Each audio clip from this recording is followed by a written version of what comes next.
Welcome to Raj news. నేను అమూల్య. ఇక details చూసినట్లయితే గులాబీ పార్టీకి మరో బిగ్ షాక్ తగిలింది. బీఆర్ఎస్ ఎమ్మెల్యే గూడెం మహిపాల్ రెడ్డి కాంగ్రెస్ లో చేరారు.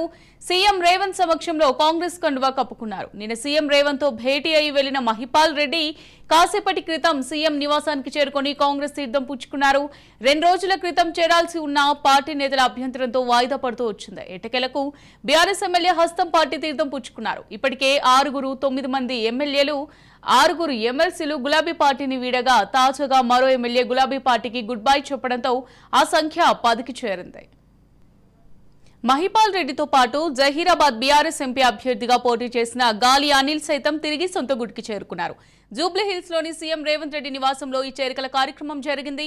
మహిపాల్ రెడ్డి, అనిల్ కుమార్ కు కాంగ్రెస్ కండువా కప్పి సీఎం రేవంత్ పార్టీలోకి స్వాగతించారు. వీరితో పాటు ఉమ్మడి మెదక్ జిల్లాకు చెందిన పలువురు నేతలు సైతం కాంగ్రెస్ పార్టీలో జాయిన్ అయ్యారు.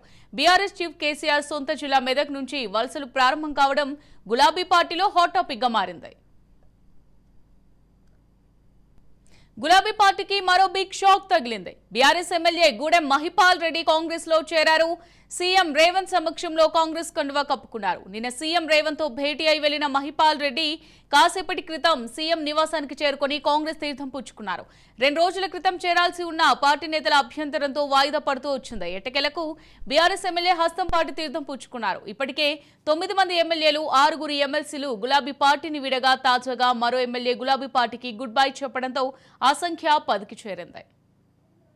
రైట్, గులాబీ పార్టీకి మరో బిగ్ షాక్ తగిలింది. బీఆర్ఎస్ ఎమ్మెల్యే గూడెం మహిపాల్ రెడ్డి కాంగ్రెస్ లో చేరారు. సీఎం రేవంత్ సమక్షంలో కాంగ్రెస్ కండువా కప్పుకున్నారు. ఇక ఇదే అంశానికి సంబంధించి మరింత సమాచారం మా ప్రతినిధి తేజ లైవ్ ద్వారా అందిస్తారు. తేజ, నిన్న సీఎం రేవంత్ తో అయితే మహిపాల్ రెడ్డి భేటీ అయినట్టుగా తెలుస్తోంది. సో నిన్న భేటీ అయింది, ఈ రోజు మళ్ళీ కాంగ్రెస్ కండువా అయితే కప్పుకున్నారు. సో దీనికి సంబంధించి పూర్తి డీటెయిల్స్ ఏ విధంగా ఉన్నాయి తేజ? అమూల్య, మొత్తానికి బీఆర్ఎస్ పార్టీకి తెలంగాణ రాష్ట్రంలో షాకుల మీద షాకులు తగులుతున్నట్లుగానే మనం చెప్పాలి. గత కొన్ని నిమిషాల క్రితమే బీఆర్ఎస్కి సంబంధించినటువంటి 10వ వికెట్ కూడా డౌన్ అయిందన్నట్లుగానే మనం చెప్పాలి.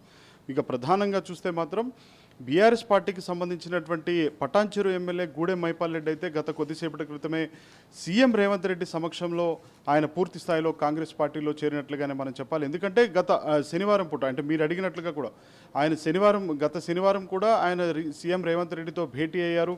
అనంతరం మరోసారి కూడా భేటీ అయినటువంటి పరిస్థితి. కానీ గతంలో కూడా, అంటే ముఖ్యమంత్రిగా రేవంత్ రెడ్డి ప్రమాణ స్వీకారం చేసిన తర్వాత కూడా ఆయన పలుమార్లు రేవంత్ రెడ్డితో కాంగ్రెస్ పార్టీకి సంబంధించినటువంటి ముఖ్య నాయకులతో కూడా, అంటే ఆయన కాంగ్రెస్లో చేరాలి అనేటువంటి నేపథ్యంలోనే చాలా భేటీలే జరిగినప్పటికీ కూడా కొంత వ్యతిరేకత అయితే వ్యక్తమైనటువంటి పరిస్థితులే కనిపించాయి. అయితే ఈ జాయినింగ్ ఉంటుందా ఉండదా, చేరిక అనేటువంటిది ఉంటుందా ఉండదా, కాంగ్రెస్ పార్టీ గూడెం మహిపాల్ రెడ్డిని కాంగ్రెస్లోకి ఆహ్వానించడానికి సమ్మతిస్తుందా లేదా అనేటువంటి కొన్ని రకాలైనటువంటి సందిగ్ధాలు అయితే మాత్రం నెలకొన్నటువంటి పరిస్థితిగానే కనపడింది. కానీ ఇదే నేపథ్యంలో తాజాగా, అంటే గత శనివారం కూడా ఇటు సీఎం రేవంత్ రెడ్డితో భేటీ అయినటువంటి నేపథ్యంలో సీఎం రేవంత్ రెడ్డి అయితే పూర్తి స్థాయిలో గ్రీన్ సిగ్నల్ ఇచ్చినట్టుగా తెలుస్తుంది. ఇదే నేపథ్యంలోనే ఈరోజు లాంఛనంగా కూడా, అంటే పూర్తి స్థాయిలో ఈరోజు అయితే మాత్రం గూడెం మహిపాల్ రెడ్డి అయితే ముఖ్యమంత్రి రేవంత్ రెడ్డి సమక్షంలో ఆయన పూర్తి స్థాయిలో కాంగ్రెస్ పార్టీలో చేరారు. కాంగ్రెస్ పార్టీలోకి ఇటు రేవంత్ రెడ్డి అయితే కండువా కప్పి సాధారణంగా కూడా ఆహ్వానించడం జరిగింది. రేవంత్ రెడ్డితో పాటు ఇటు జగ్గారెడ్డి కూడా ఉన్నారు, అదేవిధంగా పొంగులేటి శ్రీనివాసరెడ్డి కూడా ఉన్నారు, దామోదర్ రాజనరసింహ కూడా ఉన్నారు. ఇంకా మనం ప్రత్యేకంగా చెప్పాలంటే మాత్రం ఇదే గూడెం మహిపాల్ రెడ్డితో పాటు, అంటే గతంలో కాంగ్రెస్ పార్టీలో పనిచేసినటువంటి గాలి అనిల్ కుమార్, ఇటు పటాన్చెరుకు సంబంధించినటువంటి మాజీ కాంగ్రెస్ నేతగా ఉన్నారు. అనంతరం ఆయన బీఆర్ఎస్కి వెళ్ళిపోయినటువంటి పరిస్థితి. మళ్ళీ ఆయన కూడా తిరిగి కాంగ్రెస్ పార్టీలో రేవంత్ రెడ్డి సమక్షంలో చేరినటువంటి పరిస్థితులే కనిపిస్తున్నాయి. సో మొత్తంగా చూస్తే మాత్రం బీఆర్ఎస్ పార్టీకి రోజు రోజుకి షాకుల మీద షాకులు తగులుతున్నటువంటిది చెప్పాలి. ప్రధానంగా చూస్తే మాత్రం, అంటే చాలామంది ఎమ్మెల్యేలు అయితే మాత్రం, ఇటు బీఆర్ఎస్ సంబంధించినటువంటి ఎమ్మెల్యే అయితే మాత్రం ప్రధానంగా చెప్తున్నారు అభివృద్ధి ప్రాతిపదికనే, అంటే ఇటు కాంగ్రెస్ పార్టీ అనేటువంటిది ప్రస్తుతం అధికారంలో ఉంది, తమ నియోజకవర్గాలు అభివృద్ధి చెందాలంటే ప్రభుత్వంతో మమేకమై ఉండాలి, ఈ నేపథ్యంలోనే మేము కాంగ్రెస్ పార్టీలో చేరుతున్నాం అనేటువంటి వ్యాఖ్యలు అయితే చెప్తున్నటువంటి పరిస్థితి. సో మొత్తంగా చూస్తే మాత్రం గూడెం మహిపాల్ రెడ్డి కాంగ్రెస్లో చేరికతో మొత్తంగా 10 మంది బీఆర్ఎస్ ఎమ్మెల్యేలు, అంటే గూడెం మహిపాల్ రెడ్డి సంఖ్య బీఆర్ఎస్ ఎమ్మెల్యేల సంఖ్య 10 అన్నట్లుగా మనం చెప్పాలి. సో గూడెం మహిపాల్ రెడ్డి కూడా కాంగ్రెస్ పార్టీలో పూర్తి స్థాయిలో చేరిక జరిగిపోయింది అనేటువంటిదే మనం చెప్పాలి. మూల్య ఓకే తేజ, ఇప్పుడు మనం చూసుకున్నట్టయితే ఇప్పటికీ ఎమ్మెల్యేల సంఖ్య అయితే 10కి చేరింది. పలు నియోజకవర్గాల నుంచి ఎమ్మెల్యేలు బీఆర్ఎస్ నుంచి కాంగ్రెస్ పార్టీలో అయితే చేరారు. బట్ ప్రధానంగా చూసుకుంటే కేసీఆర్ సొంత జిల్లా అయినటువంటి మెదక్ నుంచి వలసలు ప్రారంభం కావడాన్ని ఏ విధంగా చూడొచ్చు అంటారు? ఖచ్చితంగా. అంటే మెదక్ నుంచి కూడా అంటే కేసీఆర్ సొంత జిల్లా అయినటువంటి మెదక్ జిల్లా నుంచి కూడా ఈ విధమైనటువంటి వలసలు ప్రారంభం అవటం అంటే కేసీఆర్ పైన కూడా ఇటు బీఆర్ఎస్ పార్టీ ఎమ్మెల్యేలు బహిరంగంగా మనం చేసినటువంటి వ్యాఖ్యలను ఇక్కడ ప్రధానంగా గమనించాలి. ఎందుకంటే బీఆర్ఎస్ పార్టీలో స్వేచ్ఛ లేదు. ఇక్కడ ప్రజాప్రతినిధులుగా తాము ఎన్నుకోబడి ప్రజాప్రతినిధులుగా ఉన్నప్పటికీ కూడా తమకు కనీసం సీఎం అపాయింట్మెంట్ దొరికేటువంటి పరిస్థితి లేదు.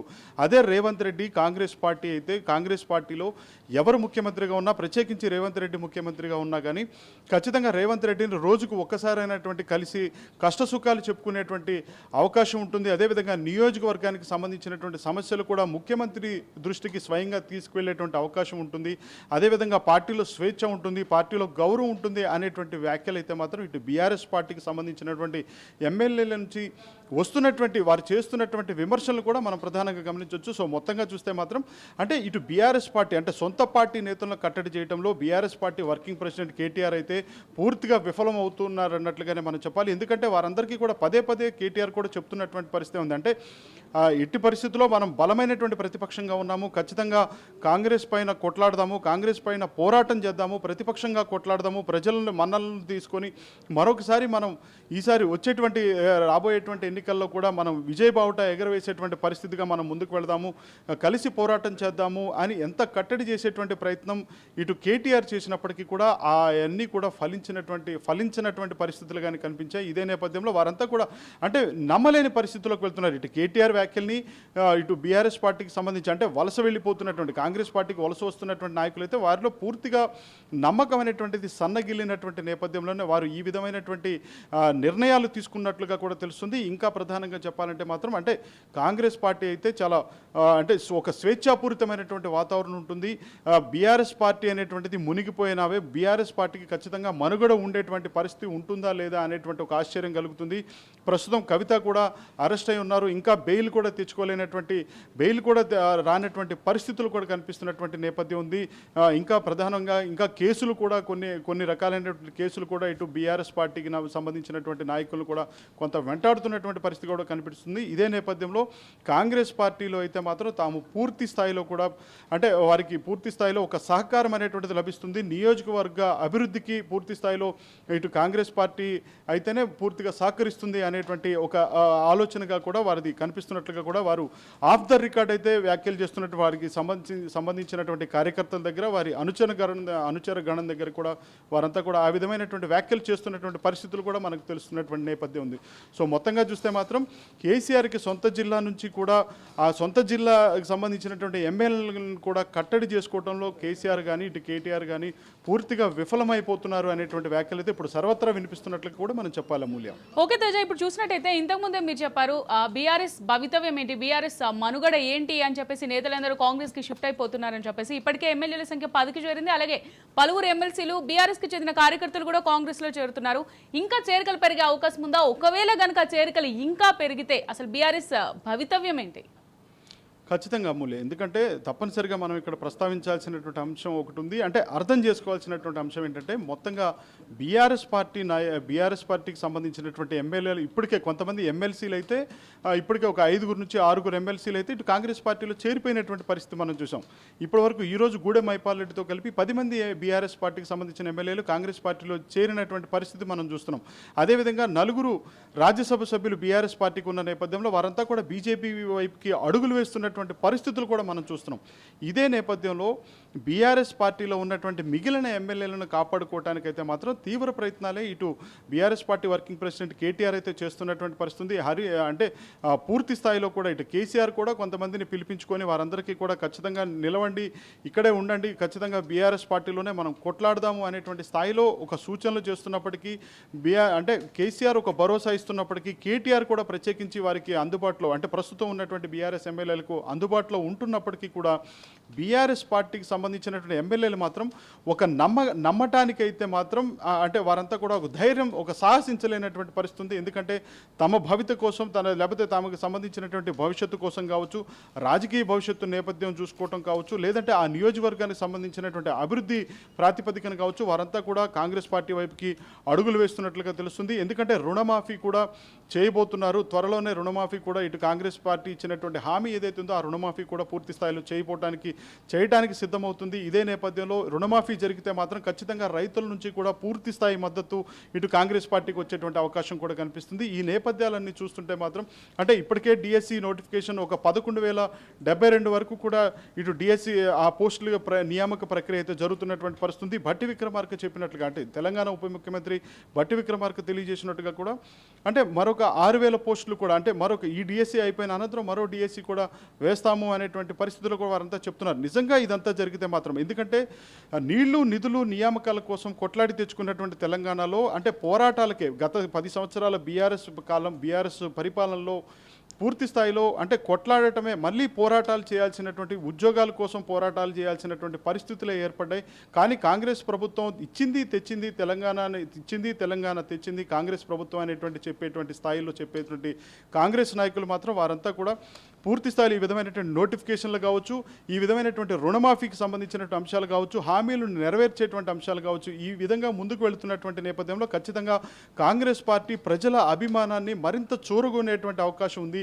ఈ నేపథ్యంలో బీఆర్ఎస్ పార్టీ మరొకసారి అంటే 2029 జరగబోయేటువంటి ఎన్నికల్లో ఖచ్చితంగా అధికారంలోకి వస్తుందా రాదా అనేటువంటి ఒక డైలమాలో ఎమ్మెల్యేలంతా ఉన్నటువంటి నేపథ్యంలోనే ఈ విధమైనటువంటి పరిస్థితుల్లోనే వారంతా కూడా కాంగ్రెస్ పార్టీకి షిఫ్ట్ అవుతున్నటువంటి పరిస్థితి. ఇక మీరు అడిగినట్టుగా చెప్తే మాత్రం పూర్తి స్థాయిలో ఇంకా ఈ సంఖ్య అంటే ఇప్పుడు బీఆర్ఎస్ నుంచి కాంగ్రెస్లోకి చేరినటువంటి ఎమ్మెల్యేల సంఖ్య ఈరోజు గూడెం మైపాల్ రెడ్డి చేరికతో 10కి చేరినటువంటి నేపథ్యంలో ఇంతకంటే ఎక్కువగా కూడా ఇంకొక 5 నుంచి 10 వరకు కూడా ఈ వలసలు ఉండేటువంటి అవకాశం కనిపిస్తున్నట్లుగా కూడా కొంత మనకు సమాచారం అయితే అందుతున్నటువంటి పరిస్థితి. ఏదేమైనప్పటికీ కూడా పూర్తి స్థాయిలో వారు చేరిక అయిన తర్వాత మాత్రం ఎంతమంది చేరుతారనేటువంటిది మాత్రం వారు లాంఛనంగా కాంగ్రెస్ పార్టీ కండువా కప్పుకున్న తర్వాత ఆ సంఖ్య మనకు తెలిసేటువంటి అవకాశం ఉన్నట్లుగా కూడా మనం చెప్పొచ్చు. Amulya. Right, thank you Teja.